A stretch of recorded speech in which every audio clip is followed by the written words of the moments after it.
Guys, আমার কিছু আবেগ নিয়ে চলে আসলাম আপনাদের মাঝে। তো ফার্স্টেই আমার জাদুর বাক্স বের করলাম। গাইস, আমি গরিব, এজন্য আমার কোনো জুয়েলারি বক্স নেই, আমি এরকম বক্সে প্রথমে বক্সটা ওপেন করতেই বের হয়ে গেল কত ভালোবাসা আমার, মানে এগুলো সবগুলোই আমার ভালোবাসা।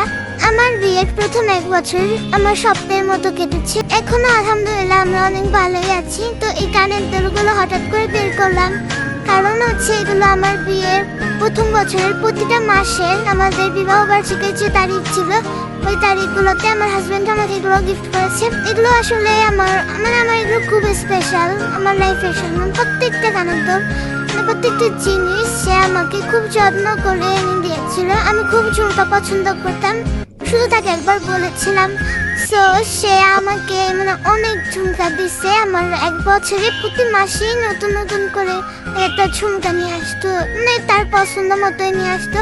সেখানে 12 মাসের জন্য পুরো 12টা কানের দুল, 12 মাসে প্রত্যেকটা মাসে সে আমাকে কিছু না কিছু গিফট করছে। আর ফুলের কথা তো বাদই দিলাম, অন্য আর একদিন আমার যত ফুল আছে সবকিছু নিয়ে আসবো। সো এই দেখো আমার 12টা কানের দুল, কোনটা ভালো লেগেছে, কোনটা কার কাছে কেমন লেগেছে সবাই কমেন্টে কিন্তু বলবা। এগুলো আমার কাছে ইমোশন, আমার ভালোবাসা, আমার আবেগ। জানি না কারোর পছন্দ হবে কিনা, তবে এটা আমার কাছে অনেক বড় পাওয়া।